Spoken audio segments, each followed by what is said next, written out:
They put her on the crate like a sack of grain and told her to stand straight so the crowd could see the merchandise. The noon sun hammered Calico Crossing flat, heat trembling over hitch rails and tin roofs. Flies stitched black threads through the air. Someone laughed. Someone whistled. And the woman on the crate, broad-shouldered, tall as most men, sun-browned and barefoot, kept her chin high as if a crown might be balanced there. "Too big for any decent dress," the auctioneer called, slapping his palm against the side of the crate. "Too big for a decent home. Strong back, wide stride. Who'll start the bidding? Not for keeps, mind. Labor for a season to settle debts. Come on, boys, she'll pull a plow through stone." A ripple went through the gathered men, ranch hands on payday, drifters with dust in their beards, shopkeepers pretending they had somewhere else to be. Some grinned. Some looked away. A few studied her like they might a horse with odd bloodlines. Curious, doubtful, tempted. She did not look down. Her name, when someone asked, did not come. Either she would not give it or it had been taken from her. So often she wasn't sure which version belonged. The only sound she made was the clean, slow pull of breath through a tight throat. A blue kerchief tied at her wrist darkened with sweat. The rope looped, there was more for show than need. There was weight in her that had nothing to do with ties. "What's the trouble, Elias?" Someone heckled from the back. "Her shadow too much for your doorstep?" The auctioneer grinned, showing teeth like spilled corn. "Family's right here to tell it. Said she's a burden. Grows out of dresses faster than crops. Eats like a mule. Won't make a proper wife. Too big for cradle and church." A woman's voice cut from the porch of the general store, sharp with shame and pride. "We did what we could. Lord knows we tried.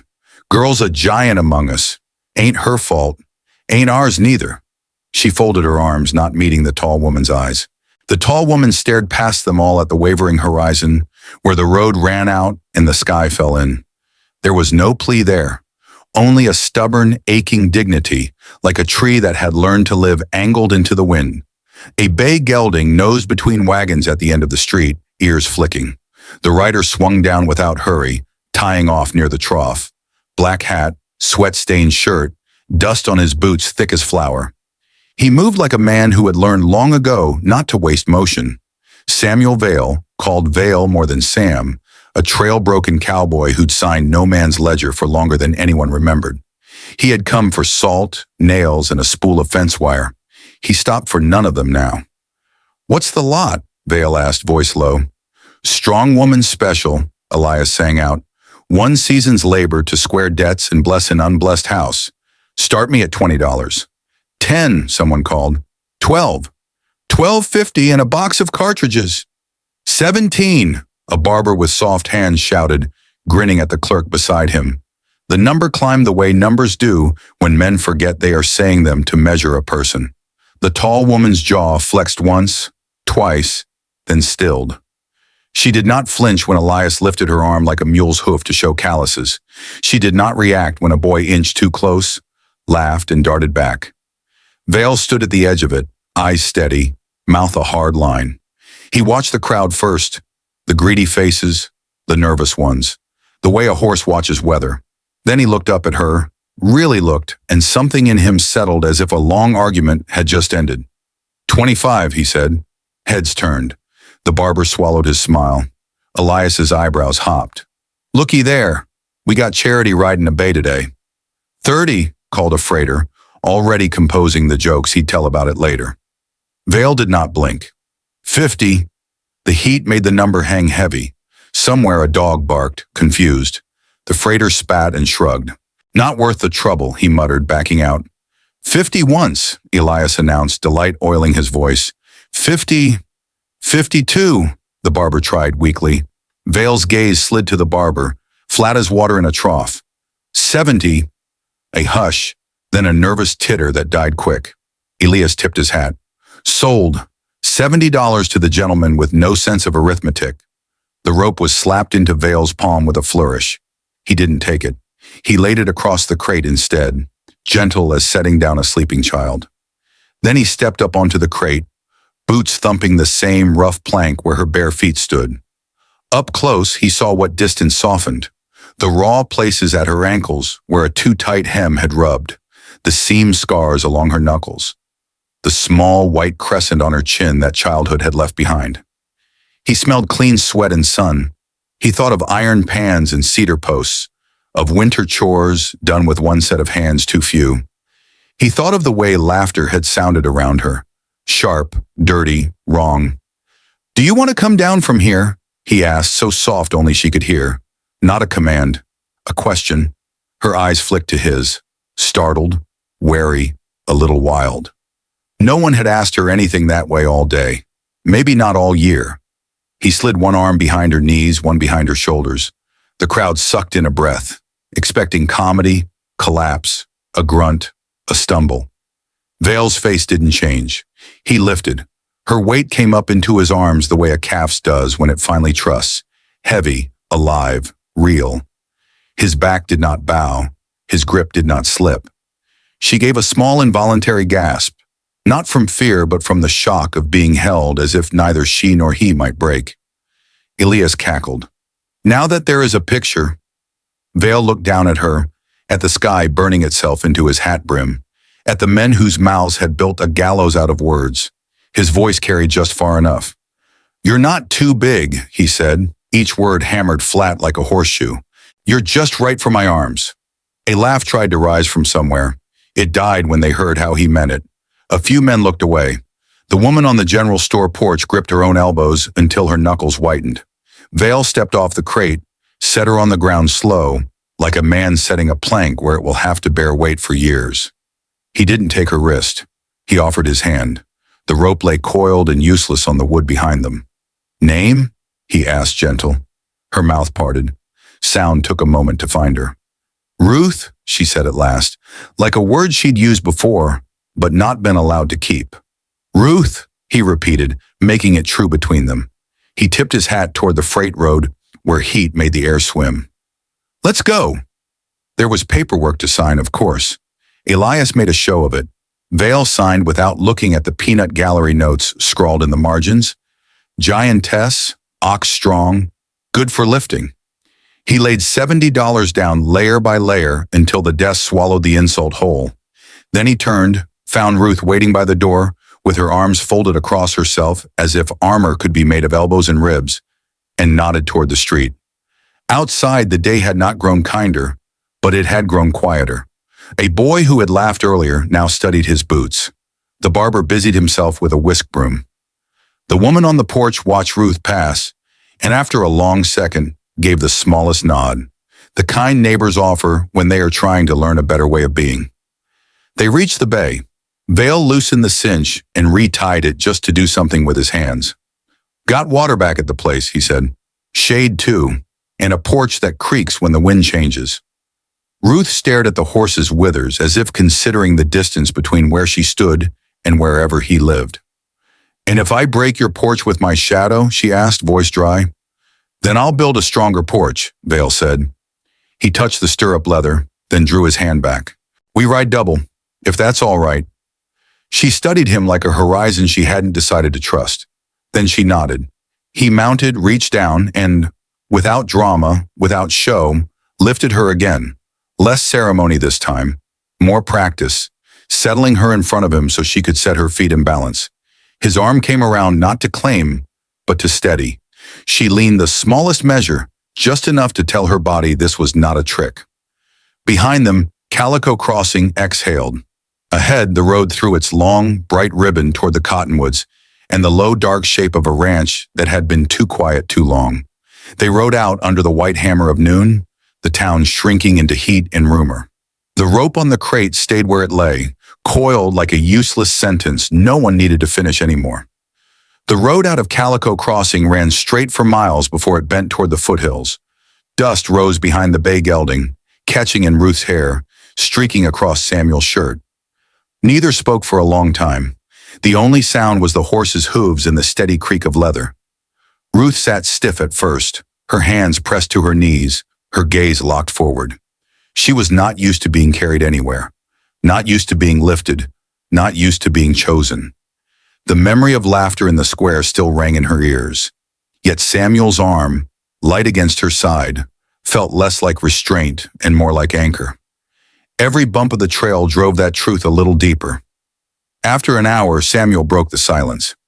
"There's water in the canteen. Take it if you want." She reached, hesitated, then drank, her throat working hard in the heat. She passed it back without a word. The land widened as they rode, prairie rolling into soft hills scattered with mesquite and sage. Fences leaned in the distance, and windmills turned lazy circles against the sky. It was a hard, lonely stretch, but Ruth found herself watching it as if it were more welcoming than the town she had left. By the time the sun slanted west, the outline of a ranch came clear. A squat cabin with a long porch, a barn faded to gray, corrals held together more by habit than nails. Chickens scurried, a dog barked, and a thin trail of smoke rose from a chimney that had seen too many winters. Samuel swung down, then offered his hand. Ruth hesitated again. She was not used to hands offered without demand. Still, she placed hers in his, and he lowered her to the ground as carefully as he had lifted her in town. "Welcome," he said simply. The word felt strange to her ears, like a garment she had never worn. She looked at the cabin, the yard, the fields beyond. "This is yours. Ours if you'll stay." He said it without flourish, without promise he couldn't keep. Just a fact waiting for her answer. Ruth glanced at the porch, its boards bent under years of sun and rain. She remembered her own words. "What if I break it with my shadow?" She stepped onto it anyway. It creaked, but held. Inside, the cabin smelled of pine, leather, and faint smoke. There was one chair at the table, one cup on the shelf, one bed in the corner. Everything spoke of a man who had learned to live alone too long. Samuel set down his hat. "There's stew left from last night. It isn't much." Ruth's lips curved, the first hint of a smile since the auction. "I've had less." They ate in silence, the kind that wasn't empty, but careful, like ground both knew might shift. When the bowls were cleared, Ruth stood, her frame filling the room in a way the furniture had never anticipated. "You paid for me," she said, her voice steady now. $70. Why?" Samuel leaned back, his eyes on hers. "Because they were wrong." Her throat worked, but no words came. "Ruth," he said, letting her name rest heavy between them. "You're not a burden. You're not too big. You're strong. And strength doesn't shame a house. It builds one." For the first time, she lowered her gaze. Not from shame, but because no one had ever said such words to her. Not once. Her hands trembled against the table, as if holding back something long kept inside. Outside, night gathered, coyotes starting their thin, hungry chorus. Inside, two people sat across from each other, one who had never been wanted, and one who had never known how much he wanted until this moment. The cabin held them both, and for the first time in years, it did not feel too small. Morning came thin and pale, slipping through the chinks in the shutters. Ruth woke before the rooster and listened to a house holding its breath. Somewhere out in the dark, a windmill clicked. The dog coughed and settled. On the far horizon, light pushed at the edge of everything, steady as a hand. She rose quiet, found the pump by feel, and carried water in a tin pail without slop or sound. The handle bit her palm. It felt honest. She set the pot to boil and split kindling from a stump outside. Each strike clean, measured. No show, no need. When Samuel stirred, the room already smelled of coffee and soap. He paused in the doorway, half in sleep, half in wonder. "You don't have to." "I know," she said, not looking up. "I want to." They fell into a rhythm without speaking. He mended a halter. She patched a section of fence that had sagged all spring. He checked irrigation. She shored the barn wall where horses had rubbed it thin. When a hen decided to nest in Samuel's tool crate, Ruth coaxed her out with a line of dry corn and a patience that would have shamed a priest. The small victories stacked up like split wood. By noon, the place had a different sound, the contented clatter of work doing what it's meant to do. The first test came quick. A heifer calved early in the lower pasture, legs out awkward, head twisted wrong. Samuel saw it from the rise and ran. Ruth was already there, sleeves rolled, knees in mud. She had the calm of someone who listens to bodies tell the truth. "Hold her head," she said, and he did. Ruth worked her hands in slow circles, finding space where there was none, easing bone where bone resisted. The heifer bawled once, a torn sound, then went quiet under Ruth's voice. Low, steady, the same river speech she'd used on the bull in town. With a hard, clean pull, the calf slipped free in a rush of steam and grass smell. It lay a breathless minute, slick and stunned, before shivering to life. Samuel wiped his forearm across his mouth. You've done that before. Ruth sat back on her heels, mud up to her shins, sun in her eyes. Once or twice. He laughed then, a short surprise sound that startled the birds from the fence.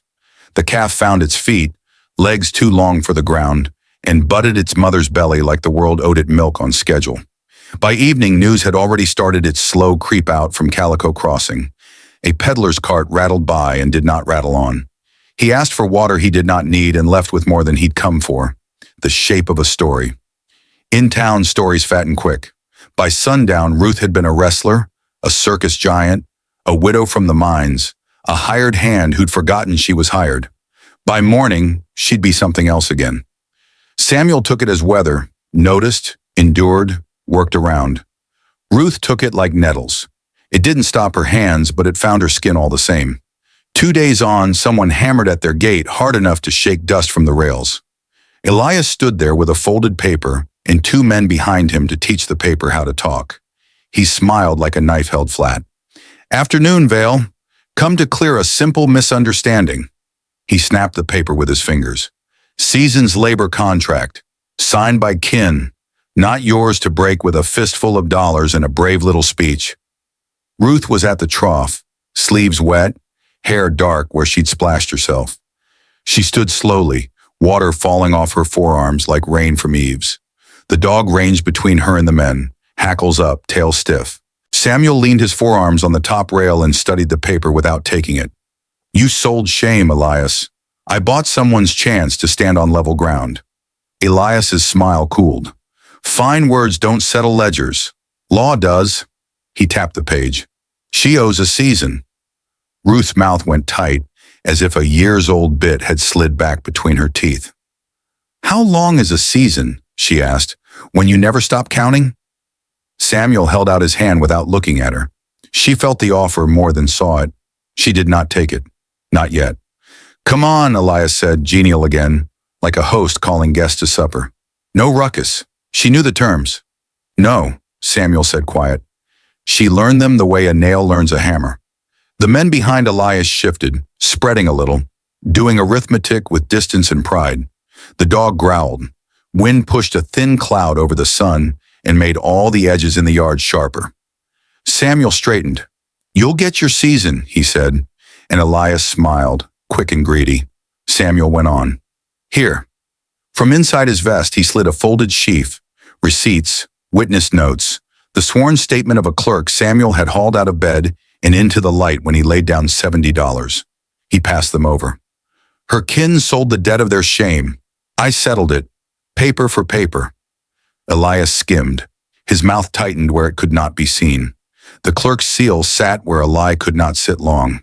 He looked up fast, movement small as a bite. That pays what they wrote. Doesn't pay what the town expected. We don't owe the town a show, Samuel said. Silence stretched, the kind barbed wire makes when it's pulled too tight. Then Elias folded the papers with more care than he'd shown unfolding them.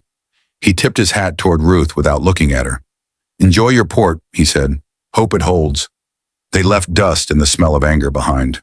The dog paced a few tight circles, then lay down with her ribs heaving. Ruth let out a breath she hadn't meant to hold. They'll be back, she said. Samuel nodded. So will the mornings. She barked a laugh she couldn't stop. It broke something and mended it in the same instant. She sat on the step, elbows to knees, looking at her hands like they belonged to a stranger who had done something brave without asking first. Why do you keep saying my name like a stake you're driving? She asked. Because names hold things, he said, and because yours has been dropped too many times. Work folded the next days together like dough. Ruth dug post holes where the creek had undercut the fence and set rails true. She picked rocks out of the north field with a patience stones understood. She climbed to the roof and sealed a seam that had leaked for years. She moved through the place like water finding low ground, filling what needed filling, wearing paths into what needed wearing. Neighbors came under excuses, borrow a rasp, ask about salt, offer nothing needed, and stood, hats in hands, watching. Some said ma'am as if the word might bruise their tongues. Others said nothing at all and went home to tell long stories to short attention spans. One afternoon, a storm rose black from the west, so fast the sky seemed to have remembered something and gone mean. Wind flattened the prairie grass one way, then the other. The first drop hit the porch rail like a thrown pebble. The second came sideways. Samuel was already at the corral, gates swinging, rope in hand. Ruth ran, grabbed the far latch, and leaned her shoulder into the hinge.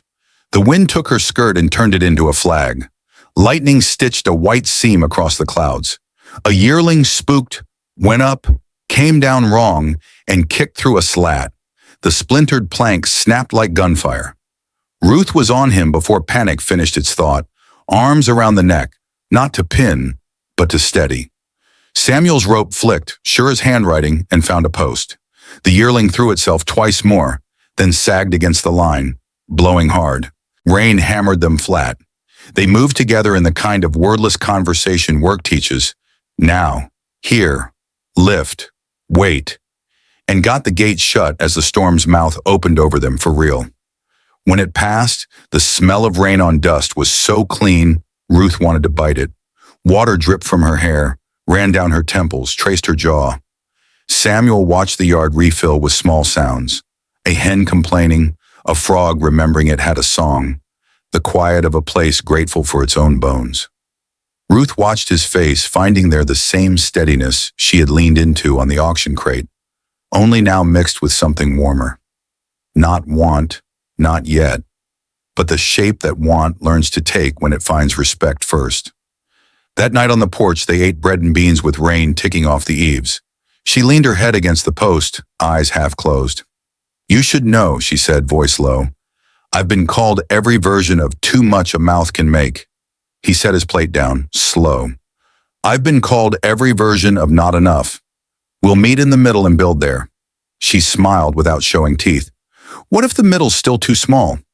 Then we'll move the fence. Coyote sang. The dog answered once and then remembered she liked the sound as it was. Stars came out wet and sharp. In the days after, Ruth's name began to travel different. A woman at the pump called her Miss without irony. The barber, who had bid $12 in shame, offered a nod she did not return. Mrs. Henderson from the general store sent a pie with a note that said nothing, and a crust that said, I am sorry for my porch words.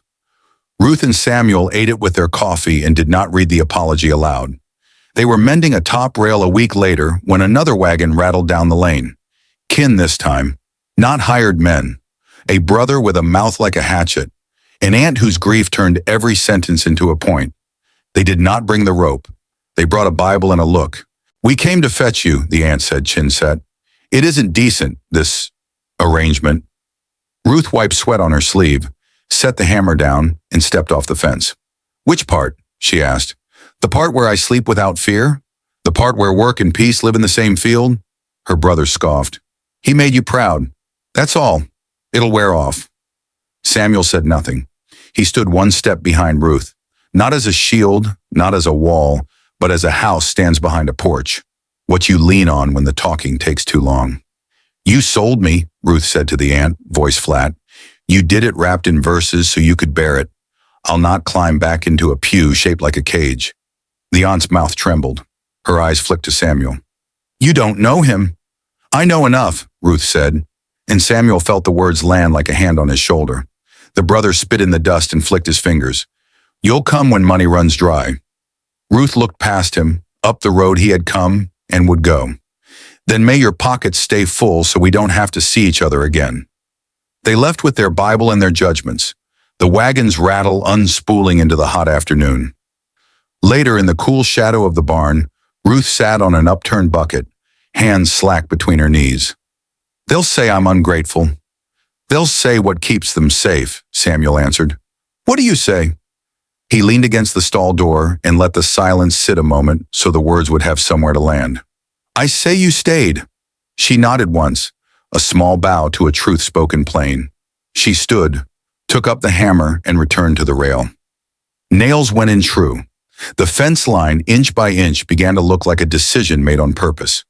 When dusk fell and the sky learned its first star, Ruth wrote her name with a nail on the underside of the new top board, where no sun would bleach it. Ruth.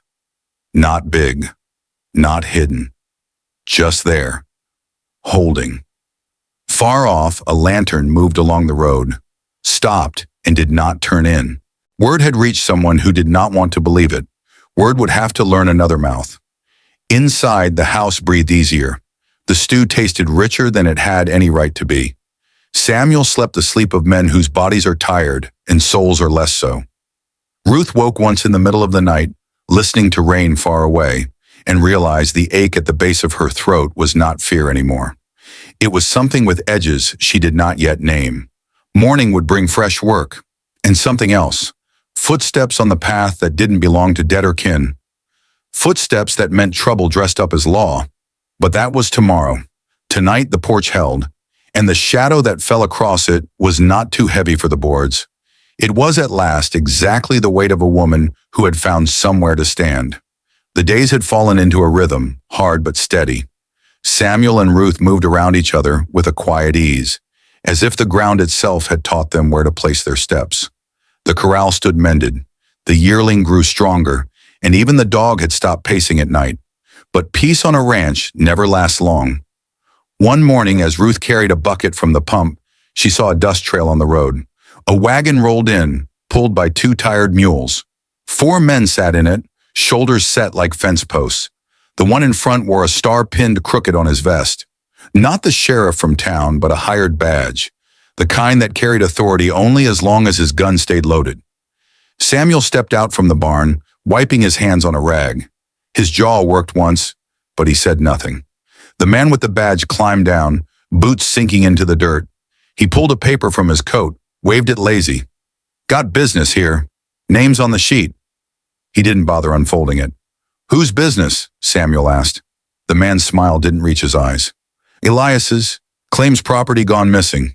We're here to fetch it back." Ruth set the bucket down. The water sloshed, dark with her shadow. She stood straight, taller than most men, and the hired badge had to look up, just a little.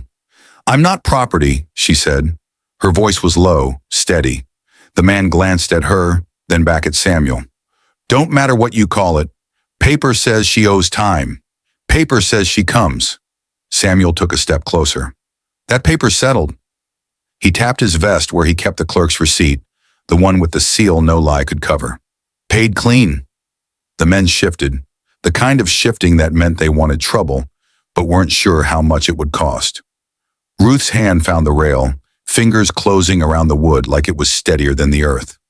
"You'll not take her," Samuel said. "Not while I stand here." The badge studied him a long moment, then spat into the dust. "You're a fool, rancher. Elias doesn't forget. He doesn't forgive. We'll be back." He tucked the paper away, climbed onto the wagon, and gave a sharp whistle. The mules lurched forward. They left a silence heavy enough to bend the grass. Ruth let out a slow breath she hadn't meant to hold. Her eyes met Samuel's, and in them was something fierce, something tired of running. "They'll come harder next time," she said. Samuel nodded. "Then we'll be ready." That evening, they worked side by side, reinforcing the fence line with extra rails, setting posts deeper into the ground. Not because a fence would stop men, but because the act of building gave them something to lean against, something to say without words. "This place holds." When night came, Ruth sat on the porch with her hair damp from washing, the lamplight soft on her face. "Do you regret it?" she asked. "Taking me off that wagon?" Samuel looked at her, the lines in his face carved by sun and silence. "No," he said, "not once." The dog barked once into the dark, then settled. Far off, coyotes answered, their song carrying on the wind. The ranch sat quiet, but the air carried the weight of waiting. Tomorrow might bring Elias back, or the law twisted to look like him. But tonight, there was bread on the table, the fence stood straight, and the porch boards held under their weight. And for Ruth, that was more freedom than she had ever been given. The morning came sharp and cold. The kind of air that cut the lungs clean. Samuel saddled his horse slow, listening for sounds on the road. Ruth worked in the yard, splitting kindling with practiced swings. Each crack of wood carried steady through the valley. By noon, the wagon returned. Elias himself rode at the front this time. No badge, no mask. His frame sagged with fat, but his eyes burned small and mean. 6 men followed behind him, rifles across their laps. Ruth stood where she was, axe in hand. Samuel stepped forward, hat pulled low, voice even. "You've no right here, Elias." Elias dismounted with a grunt, boots sinking into the dirt. He looked Ruth over the way a butcher sizes meat. "You think one scrap of paper frees you, girl? I paid for you once. That means I own you twice." Ruth's grip tightened on the axe. Samuel's hand dropped to the pistol at his belt. Neighbors had gathered at the fence line, drawn by dust and rumor. Some whispered, some watched with flat eyes. Elias turned to them, spreading his arms wide. "This rancher steals what's not his. A man can't build community if thieves keep what they never earned." The words rolled easy, but no one stepped forward to back him. The silence of the crowd cut sharper than any shout. Samuel pulled the receipt from his vest, held it high. The town clerk's seal glimmered in the sun. "She's free," he said, "and free folk don't get sold twice." Elias sneered, hand twitching toward his coat. But before he could move, Ruth crossed the space between them. She raised the axe, not wild, but calm, the way she split logs.